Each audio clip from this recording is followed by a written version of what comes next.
Hello students, आप सभी का स्वागत है आपके अपने यूट्यूब चैनल एक क्लासेस पर। प्यारे बच्चों, इससे लास्ट वीडियो में हमने आपको क्लास 10th का चैप्टर नंबर 4 द्विघात समीकरण को कंप्लीट सॉल्व करा दिया था, यानी आपका वो चैप्टर समाप्त हो चुका है। ठीक है बच्चा, अगर आपने पिछले सभी चैप्टर्स की वीडियोस को नहीं देखा है तो आप लोग उन सभी वीडियोस का जो लिंक है वो इस वीडियो के डिस्क्रिप्शन में पड़ा हुआ है, या आप चैनल को सब्सक्राइब करके आप प्ले लिस्ट में जाकर भी देख सकते हैं बच्चा। ठीक है, आज बेसिकली जो हम बात करेंगे बच्चा, वो इस वीडियो लेक्चर के अंदर वो चैप्टर नंबर 5 के बारे में बात करेंगे।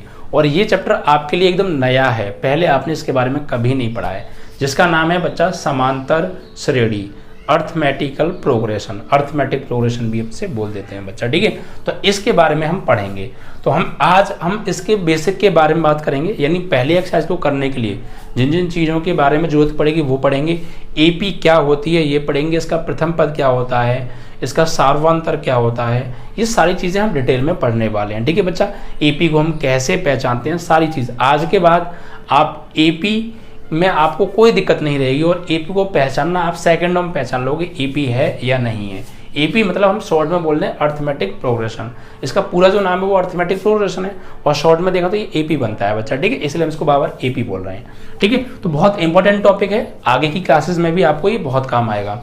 11th में भी इसका एक स्पेशल चैप्टर है जिस तरीके से यहाँ चैप्टर है, और 12th में इससे बहुत सारे क्वेश्चंस ऐसे हैं जो इस एपी का यूज करके ही सॉल्व होते हैं। ठीक है, तो बहुत इंपॉर्टेंट चीज़ है, बिल्कुल हल्की में मत लीजिएगा बच्चा। ठीक है, तो आज हम समझेंगे वाकई में एपी है क्या, तो पूरी निगाहें गड़ा के रखिएगा, हर चीज़ बिल्कुल डिटेल में समझाऊंगा, बिल्कुल एक्सप्लेन करूंगा, कोई भी चीज़ ऐसी नहीं होगी जो तुम्हें समझ में नहीं आएगी। ठीक है, बस ध्यान से आप समझिएगा।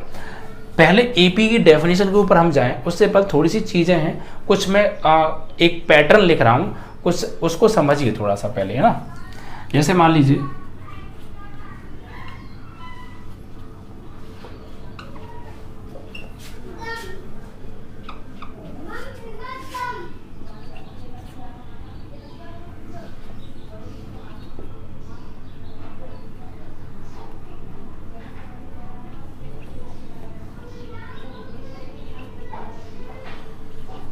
ठीक है, और देखिएगा दो और ले लेते हैं अभी।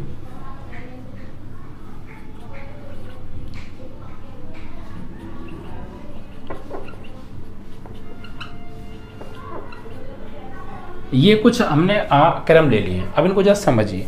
इसमें कुछ चीज देखिए बच्चा। ठीक है, यहां पर गौर दीजिए बच्चा, इस 2 के बाद क्या मिला मुझे 4, 2 के बाद मुझे क्या मिला 4, 4 के बाद क्या मिला 6, 6 के बाद क्या आ रहा है 8, 8 के बाद 10 आ रहा है।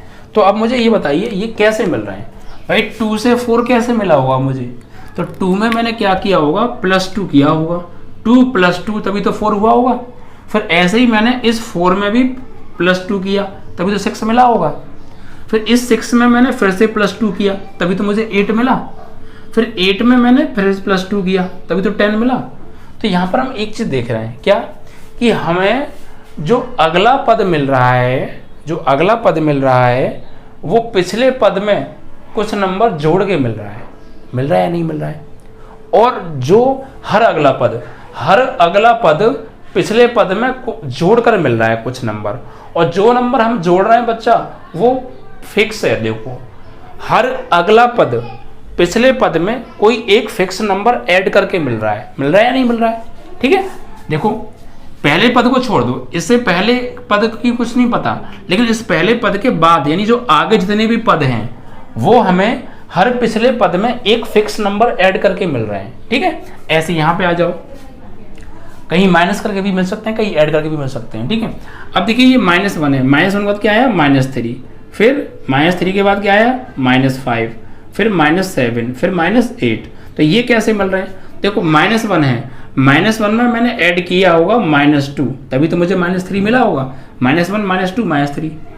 यहाँ पर भी देखो -3 में ऐड करेंगे फिर से -2 तभी तो -5 मिल रहा है, -5 में फिर से -2 ऐड करेंगे तभी तो -7 मिलेगा, और फिर से यहाँ पे यहाँ पे 8 नहीं आएगा बच्चा, 9 करिए आप, है ना। तो फिर से यहाँ पे -2 ऐड करेंगे तो -9 मिलेगा। बाई मिस्टेक गलत लिख गया था, सही कर लीजिएगा। ठीक है, तो यहाँ भी देखो वही चीज चल रही है। आपने क्या देखा, हमें हर अगला नंबर पिछले नंबर में एक फिक्स नंबर ऐड करने से मिल रहा है, और जो फिक्स नंबर है वो हर जगह सेम ही तो है। ठीक है, ये नंबर कैसे मिला, पिछले नंबर में एक फिक्स नंबर ऐड करके मिला, और इसके बाद अगला नंबर कैसे मिला, वही नंबर फिर से हमने इस नए पद में जोड़ दिया, तो ये नया नंबर मिल गया। अब इस नए नंबर में फिर से वही फिक्स नंबर ऐड कर दिया, तो फिर अगला नया नंबर मिल गया। फिर अगले नए नंबर में हमने फिर से वही फिक्स नंबर ऐड कर दिया, तो फिर हमें अगला नंबर मिल गया।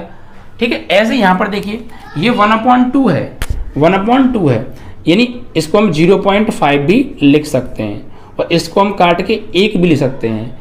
ये 1.5 लिख सकते हैं इसको, और इसको 2 दूनी 4, और इसको ये 1.5, ये यहाँ पे ये 5 आएगा ना, 5/2, और इसको लिख सकते हैं हम 2.5 एंड डॉट डॉट आगे तक। तो यहाँ पर देखिए बच्चा, ये 0.5 है, इस 0.5 में मैंने प्लस किया 0.5, तभी तो मुझे 1 मिला। फिर इसमें फिर से मैंने देखो 1.5 प्लस किया होगा, तभी तो 1.5 मिला। फिर से मैंने 0.5 प्लस किया, तभी तो 2 मिला। फिर से मैंने 0.5 प्लस किया, तभी तो 2.5 मिला। ठीक है, तो यहाँ भी हम एक चीज़ देख रहे हैं कि एक फिक्स नंबर है जो किसी नंबर में ऐड करके हमें अगला नंबर दे रहा है, फिर उस अगले नंबर में फिर से वही फिक्स नंबर ऐड कर रहे हैं हमें, और अगला नंबर मिल रहा है। ठीक है, फिर क्या करा, फिर हमने उसी जो नया नंबर मिला उसमें फिर से वही फिक्स नंबर ऐड किया, अगला नंबर मिला। फिर इसमें हमने वही फिक्स नंबर ऐड किया, फिर अगला नंबर मिला। तो यहाँ पर आपने क्या देखा, यहाँ पर आपने ये देखा कि हर पिछले नंबर में एक फिक्स नंबर ऐड किया जा रहा है, जिससे हमें एक अगला नया नंबर मिल रहा है। फिर उस अगले नए नंबर में फिर से वही फिक्स नंबर ऐड किया जा रहा है, एक नया नंबर मिल रहा है। फिर उस नए नंबर में फिर से वही फिक्स नंबर ऐड किया जा रहा है, एक नया नंबर मिल रहा है। ऐड या माइनस कुछ भी कर सकते हैं बच्चा। ठीक है, तो सिर्फ पहले पद को छोड़कर, पहले पद से पीछे से कौन से पद हैं इसके बारे में कोई याद नहीं है, लेकिन पहले पद को छोड़कर उसके पहले पद के आगे जितने भी पद हैं वो हमें उसके जस्ट पीछे वाले पद में एक फिक्स नंबर ऐड या माइनस करके मिल रहे हैं बच्चा। ठीक है, तो ये चीज हमने यहाँ पे समझी। तो बस इसी सीरीज को, इसी क्रम को बच्चा हम एपी बोलते हैं। क्या बोलते हैं, एपी बोलते हैं। और ये जो हैं 2, 4, 6, 8 ये एपी के पद होते हैं बच्चा। क्या होते हैं, पद होते हैं, ये टर्म्स हैं। और इनको कॉमा लगा के लिख दिया जाए तो ये एक सीरीज बन जाती है, और डॉट डॉट लगा दें पीछे तो बच्चा। ठीक है, ये क्या बन जाती है, एक सीरीज बन जाती है। Is that clear? Okay.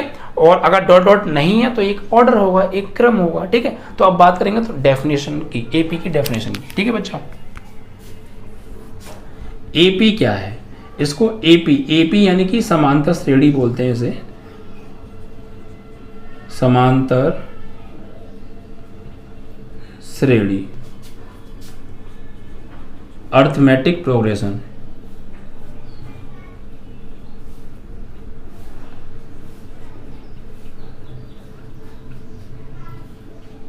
Arithmetic progression. अब ये होती क्या है और इसकी डेफिनेशन क्या है, तो देखिए यहाँ पे मैं आपको डेफिनेशन भी लिख के दिखा दूंगा इसकी। जैसे नॉर्मल लिखना है आपको, यहाँ पे लिखना है इसको हम शॉर्ट में क्या बोलते हैं बच्चा, एपी। ठीक है, तो एपी एक ऐसी लिस्ट होती है, ऐसी लिस्ट अपनी भाषा में लिखूंगा बच्चा। ठीक है, कोई किताबी लैंग्वेज नहीं है। एपी क्या है, एपी एक लिस्ट है, एक सीरीज है। ठीक है, एक ऐसी लिस्ट होती है जिसमें अगला नंबर, अगला अंक पिछले अंक में एक निश्चित यानी फिक्स, एक निश्चित अंक जोड़कर मिलता है, अंक जोड़कर मिलता है। ठीक है बच्चा, समझिए फिर से मैंने क्या कहा। एपी एक नंबर्स की लिस्ट होती है, और एक ऐसी लिस्ट है कि इसमें हर अगला नंबर उसके जस्ट पिछले नंबर में कुछ फिक्स नंबर ऐड करके मिलता है, इसी को हम एपी बोलते हैं। वही चीज थी, देखो हर अगला नंबर उसके जस्ट पिछले नंबर में एक फिक्स नंबर ऐड होके मिल रहा है, हर अगला नंबर उसके पिछले नंबर में एक फिक्स नंबर ऐड होके मिल रहा है, हर अगला नंबर उसके पिछले नंबर में एक फिक्स नंबर ऐड होके मिल रहा है। तो यही एपी है, यही हमने लिखा है। ठीक है बच्चा, अब जैसे मान लीजिए अगर बात करें कि ये जो फिक्स नंबर है, ये जो फिक्स नंबर है, इस फिक्स नंबर का नाम क्या है। ठीक है, तो यहाँ पर दो चीज़ें आपको पढ़नी है।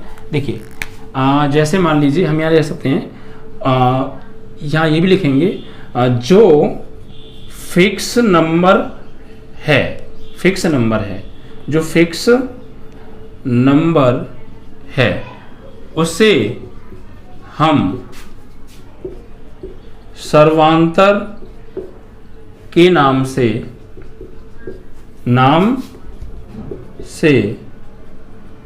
जानते हैं। जो फिक्स नंबर ऐड होके हमें जस्ट अगला नंबर मिल रहा है, वो फिक्स नंबर क्या है बच्चा? वो फिक्स नंबर सार्वंतर के नाम से जानते हैं। इसे इंग्लिश में बोलते हैं बच्चा कॉमन डिफरेंस। क्या बोलते हैं? Common difference. कॉमन डिफरेंस, ठीक है। और CD भी बोल सकते हैं या ओनली D भी बोल सकते हैं। ओनली D, कॉमन डिफरेंस, या ओनली D भी हम कह सकते हैं बच्चा, ठीक है। तो इसे हम सार्वंतर बोलते हैं। और इसका जो कोई सीरीज है, इसका जो पहला पद है, जो पहला नंबर लिखा है, इसे प्रथम पद बोलते हैं, ठीक है। यहां लिखेंगे लिस्ट के प्रथम अंक को प्रथम पद के नाम से जानते हैं। प्रथम पद यानी कि फर्स्ट टर्म बोलते हैं बच्चा। क्या बोलते हैं? फर्स्ट टर्म, प्रथम पद। ओके, तो अब अगर हम मान लीजिए, ये ध्यान रखिएगा, जो AP हमेशा बनेगी, AP सिर्फ दो ही चीजों से मिलकर बनती है बच्चा। एक तो प्रथम पद और एक फिक्स नंबर जो होता है, जिसे हम D बोलते हैं, सार्वंतर बोलते हैं बच्चा, ठीक। क्या बोलते हैं?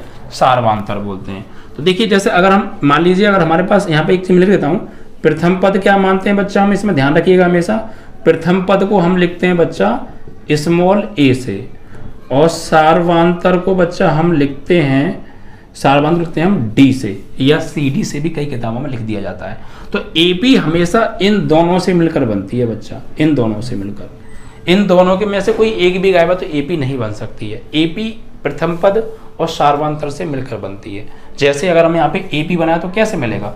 तो मैंने आपको क्या बताया था, जो प्रथम पद है उसमें एक फिक्स नंबर ऐड होके हमें अगला नंबर मिलता है, और जो फिक्स नंबर है वही क्या होता है? D होता है। तो हम AP बना सकते हैं। जैसे मान लीजिए, अगर हम यहाँ पे AP बनाएं तो प्रथम पद क्या है? A है। अब मुझे अगला पद कैसे मिला बच्चा? तो अगला पद मुझे मिला, प्रथम पद में एक फिक्स नंबर मैंने ऐड किया था, तो मुझे एक अगला पद मिल गया नया। फिर इस नए पद में मैंने फिर से वही फिक्स नंबर ऐड कर दिया, तो फिर से मुझे अगला पद मिल गया। तो ऐसे ही मैं यहाँ पे भी बना सकता हूँ। प्रथम पद A है, अगला नंबर कैसे मिलेगा? इसमें मैं एक फिक्स नंबर ऐड कर दूंगा, और वो फिक्स नंबर क्या होता है? सार्वंतर होता है। तो भैया A में आप प्लस कर दो D, तो ये अगला नया नंबर मिल गया। अब मुझे अगला एक और नया नंबर चाहिए, तो ये जो नया नंबर अभी अभी निकल के आया, इसमें फिर से वही फिक्स नंबर यानी D ऐड कर दो। तो A प्लस D में मैं फिर से ऐड कर दूंगा D को, तो ये मुझे फिर से एक नया नंबर मिल गया। ऐसे मुझे अगला एक और नंबर चाहिए, तो ये जो अभी नया नंबर मिला है A प्लस D, इसमें फिर से D प्लस कर दो, यानी वो फिक्स नंबर ऐड कर दो, तो फिर से मुझे अगला नंबर मिल जाएगा। और ऐसे ही बहुत सारे नंबर मैं निकाल सकता हूँ। और इन नंबरों को जब मैं कॉमा लगा के लिख दूंगा तो ये एक सीरीज बन जाएगी, जिसे हम AP सीरीज बोलते हैं, अर्थमेटिकल प्रोग्रेशन की जो है लिस्ट बोलते हैं बच्चा, ठीक है। समझ में आया? तो प्रथम पद में जो फिक्स नंबर है, जो कॉमन डिफरेंस है, जो D है, उसको ऐड करना है आपको प्रथम पद में, तो आपको दूसरा पद मिल जाएगा। फिर दूसरे पद में फिर से आपको वही फिक्स नंबर D ऐड करना है, तो तीसरा पद मिल जाएगा। फिर तीसरे पद में फिर से D प्लस करना है, तो चौथा पद मिल जाएगा। यानी आपको D प्लस करते हुए जाना है हर पिछले नंबर में, तो आपको अगला नंबर मिलता जाएगा, ठीक है बच्चा। और इसको कॉमा लगा कर लिख देंगे तो ये एक सीरीज बन जाएगी, जिसे हम AP सीरीज बोलते हैं बच्चा, ठीक है। अब देखिए, इसे हम ऐसे लिख सकते हैं, भाई A का मतलब तो A ही है, ये A प्लस D हो गया। इसको सॉल्व करें तो A और D 2D हो गया, और ये A है, D 3D हो गया, तो ये प्लस 3D हो गया। ऐसे फिर अगला पद क्या आएगा बच्चा? देखो, पहले क्या था? 1D, फिर 2D, फिर 3D, फिर ऐसे अब एक एक बढ़ता जाएगा। A plus 4D, A plus 5D। अब यहाँ पे आपने एक बात देखा, यहाँ पर तो D था नहीं, D कैसे मिल रहा है? D एक पद छोड़ के मिलना स्टार्ट हुआ है हमें। प्रथम पद में तो D नहीं था, अगले पद में, दूसरे पद में आए तो 1D प्लस किया, तीसरे पद में आए तो 2D हो गए, चौथे पद में आए तो 3D हो गए, पांचवें पद में आए तो 4D हो गए, छठवें पद में आए तो 5D हो गए। तो आप यहाँ पे एक चीज नोटिस कर रहे होंगे, जो D है वो पद की संख्या से एक कम है, क्योंकि प्रथम पद में तो D था नहीं, दूसरे पद में पहुंचे तब जाके 1D आया, तीसरे पद में पहुंचे तो 2 डी आए, चौथे पद में पहुंचे तो 3 डी आए। मतलब जिस पद पे हम पहुंच रहे हैं उस पद की जो संख्या है डी उससे एक कम है। तो ऐसे ही हम डॉट डॉट डॉट n पद निकालें तो क्या होगा, a तो रहेगा ही रहेगा और जो d होगा वो n पद से एक कम होगा।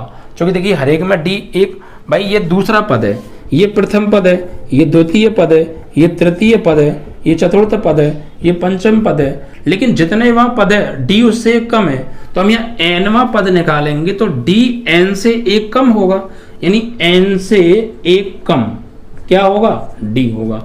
तो ये अंतिम पद यानी जिसे हम बोल सकते हैं nवां पद। तो nवां पद हमें क्या मिल गया बच्चा, a plus n minus D मिला। क्यों, क्योंकि हमने प्रथम पद, द्वितीय पद, तृतीय पद, ऐसी nवां पद कैसे निकालेंगे, तो हम देख रहे हैं d पद से एक कम है तो nवां पद निकालना है तो एक कम करना पड़ेगा, n माइनस 1 डी। ठीक है बच्चा, तो इस तरीके से तो ये जो अभी हमने निकाला इसको बोलते हैं बच्चा पार्टी हम जो है प्रारंभ से nवां पद निकालने का फॉर्मूला। क्या होता है, प्रारंभ से nवां पद निकालने का। तो ये बस आपको थोड़ा सा समझना था कि एपी हम कैसे पहचानते हैं, पहचानने का तरीका आपको पता होना चाहिए। अब एक दो एग्जाम्पल लेते हैं, आप समझ जाएंगे। जैसे बच्चा समझिएगा, जैसे मान लीजिए 5, 10, 15, 20, 25 डॉट डॉट डॉट ये है। अब ये बताइए क्या ये एपी है या नहीं है। तो आपको क्या करना है, एपी पहचानने के लिए एक सिंपल सा तरीका है, हमेशा ध्यान रखिएगा। आप इसका सार्वंतर निकालिए, यानी वो फिक्स नंबर निकालिए जो पिछले नंबर में ऐड होके अगला नंबर दे रहा है। अगर वो हर जगह फिक्स नंबर ऐड हो रहा है तो एपी है, अदरवाइज नहीं है। जैसे ये हो गया बच्चा प्रथम पद। तो प्रथम पद क्या है इसमें बच्चा, प्रथम पद आपका होगा जो पहला टर्म होता है, इसे बोलते हैं प्रथम पद, यानी ए कितना है 5। अब आप यहाँ से सार्वांतर निकालो। अगर बच्चा सार्वांतर यानी डी, अब डी कैसे निकालते हैं बच्चा, कोई भी दो नजदीकी पद ले लो, कोई भी दो नजदीकी पद ले लो, या तो आप इन दोनों को ले लो, या आप इन दोनों को ले लो, या आप इन दोनों को ले लो, या आप इन दोनों, बस लेना नजदीक वाले। अगर आप ये ले रहे हो तो फिर ये लेना पड़ेगा साथ में, आप ऐसा नहीं इसके साथ में इसे ले लो एक छोड़ के, नहीं, नजदीकी दो नंबर लेने कोई भी। ठीक है, और क्या करना है, दूसरे पद में से द्वितीय पद में से द्वितीय पद में से माइनस करना है आपको प्रथम पद। आपने कोई दो नंबर लिए तो एक आगे वाला लिया होगा, एक पीछे वाला लिया होगा, तो आगे वाले में से पीछे वाला पद घटाना है, दूसरे पद में से पहला पद घटाना है। जैसे हम ये द्वितीय पद मतलब बोल सकते हैं सेकंड टर्म यानी T2, और प्रथम पद यानी T1 हम यहाँ पे कह सकते हैं। भाई दूसरा टर्म है तो द्वितीय पद T2 लिख दिया, और प्रथम टर्म है फर्स्ट टर्म है तो T1 लिख दिया। तो D कैसे निकालते हैं बच्चा, D निकालते हैं हमेशा T2 माइनस T1 करके, T2 माइनस T1 करके। कैसे निकाला जाएगा, कोई भी दो पद ले लो, जैसे और देखिए जैसे D बराबर आपने इन दोनों को लिया तो इसमें T2 हो गया ये, T1 हो गया ये, तो घटाइए 25 माइनस 20 क्या आ रहा है 5 आ रहा है। तो D की वैल्यू क्या आ गई 5 आ गई। आप कहोगे मैं ऐसा ही निकालना, इन दोनों को ले लो। ठीक है, तो इसमें दूसरा पद भाई पहला, ये दूसरा पद क्या होगा, ये T2 ये T1। तो D कैसे निकालोगे यहाँ से T2 माइनस T1, तो D बराबर T2 क्या है यहाँ पे 15 और T1 कितना है यहाँ पे 10, तो D बराबर आ गया 5। तो पहचानते कैसे है कि ये AP बनी, आप कोई भी दो पद लो, T2 में से T1 को घटाओ, दूसरे पद से पहले पद को घटाओ, और हर जगह अगर D की वैल्यू समान आ रही है, हर जगह D की वैल्यू समान आ रही है तो वो AP है। और गलती से एक भी जगह ऐसी निकल आई जहाँ पे D समान आ रहा था लेकिन एक जगह ऐसी निकल आई जहाँ पे D अलग आ गया, तो फिर वो AP नहीं होगी। ठीक है, हर जगह D समान आना चाहिए। अगर कोई सीरीज AP है तो उसके दो नज़दीकी पदों का जो अंतर है वो हमेशा समान आता है। ठीक है बच्चा, हमेशा समान आता है। अगर समान नहीं आता वो AP नहीं होगी। समझ में आया। और भी ले सकते हैं आप, जैसे मान लीजिए 3, 6, 9, 12, 15, 17। ठीक है, अब हम ये पहचानेंगे कि ये AP है नहीं, हमें चेक करनी है। तो हम क्या करेंगे, इन दो पदों को लेंगे पहले, ठीक है, और D निकालेंगे। तो दूसरे पद में से घटाना है पहले पद को, तो 6 माइनस 3, तो फाइनली क्या आ गया 3 आ रहा है। ऐसे ही अब मान लीजिए मैं ये दोनों ले लूँ तो कोई दिक्कत ये ले लो, तो D कैसे निकालोगे T2 माइनस T1, तो 15 माइनस 12, तो कितना आ गया 3 आ गया। या आपको सर मैं ये नहीं ले रहा, मैं तो ये दोनों लूँगा, तो ये दोनों ले लो। तो यहाँ से D कैसे निकालोगे, ये दूसरा पद हो गया, ये प्रथम पद हो गया, 9 माइनस 6 यानी 3 आएगा। आपको अगर मुझे ये नहीं लेने, मैं तो ये लूँगा तो ये ले लो। तो d बराबर 17 माइनस 15 क्या आएगा? 3 आएगा। आप यहाँ पे 18 होना चाहिए ना, यहाँ 18 होगा बच्चा गलती से। तो यहाँ पे 17 माइनस 15 माइनस 18, भाई हमने ये दोनों लिए तो 15 माइनस 18 तो घटाएंगे तो क्या आएगा? 3 आएगा। ठीक है, इस तरीके से। तो यानी कोई भी दो नज़दीकी पद ले लो, कोई भी दो, और दूसरे से पहले वो घटाओ, जो आ रहा है वही हर बार आना चाहिए कोई भी दो पद लेने पर और उनका अंतर निकालने पर। ठीक है, तो कोई भी दो पद पकड़ लो कोई से भी, और 2-3 चेक करने पड़ेंगे। हमने इन दोनों को लेकर देखा, अंतर निकाला, दूसरे में से पहले घटाया, कुछ आया, फिर इन दो को दे के देखा, दूसरे में से पहले घटाया, फिर भी वही आया जो अभी यहाँ पे मिला था। तो हर जगह अंतर क्या मिल रहा है? समान मिल रहा है। इससे ये चेक हो जाएगा कि ये एपी है, और अंतर समान नहीं मिला तो वो एपी नहीं है। जैसे मान लीजिए यहाँ पे मान लीजिए 1 3 5 9 12। अब देखिए इन दोनों को लेंगे तो 3 में से घटाएंगे 1 को तो क्या आएगा? 2 आएगा। इन दोनों को लोगे तो 9 में से घटाएंगे 5 को तो क्या आएगा? 4 आएगा। देखो ये अलग अलग आ रहा है भाई। यहाँ पर इन दोनों पदों को लिया, इनका अंतर निकाला, दूसरे में से पहले को घटा के तो 2 आ रहा है, और यहाँ पे 4 आ रहा है, तो अंतर अलग आ गया, सार्वंतर सेम नहीं आ रहा है। इट मीन्स ये एपी नहीं है, ये एपी नहीं है। ठीक है, एपी तभी होगी जब कोई भी दो पद उठा लो, उनका अंतर निकालो, दूसरे से पहले को घटा के हर जगह समान आए, तो वो एपी है बच्चा। ठीक है, तो ये एपी की पहचान है। और डी कैसे निकालते हैं? दूसरे पद से पहले पद को घटा के निकालते हैं। ठीक है बच्चा, ऐसे ही देखिए, मान लीजिए अगर आपको दे दिया, जैसे मान लीजिए 4 6 8 और आगे ये 4 जगह खाली छोड़ दी, और आपसे ये कहे कि आगे के 4 नंबरों को तुम लिखिए आप खुद सोच के, तो आप कैसे पहचानोगे? तो आप पहले क्या करोगे, इसको डी निकालोगे पहले, क्योंकि एपी किससे बनती है? डी जुड़ के और प्रथम पद में। तो भैया हमने इन दो पदों को लिया तो 6 में से 4 घटाया 2 आ रहा है, या इन दोनों पदों को ले सकते हैं आप, 8 में 6 घटाया 2 आ रहा है, तो हर जगह नंबर क्या मिल रहा है? सेम आ रहा है। तो भाई ये जो ये नंबर ऐड करके तो हमें अगला पद मिलता है, तो इसमें ये वाला नंबर ऐड करो। 8 में 2 जोड़ोगे 10, फिर 10 में 2 जोड़ोगे 12, फिर 2 जोड़ोगे 14, फिर 2 जोड़ोगे 16। तो आपको अब कोई सा नंबर चाहिए अगला, आपस में ये जोड़ते जाओ, उससे अगला नंबर हमें मिलता जाएगा। ठीक है, ऐसे करके निकालेंगे। तो ये थोड़ा सा इंट्रोडक्शन था बच्चा एपी के बारे में। ठीक है, इसके बाद अभी हम एपी में कुछ फॉर्मूले हैं, उन फॉर्मूलों के बारे में भी चर्चा करेंगे। ठीक है, तो पहले एक्सरसाइज में इतना ही कॉन्सेप्ट है।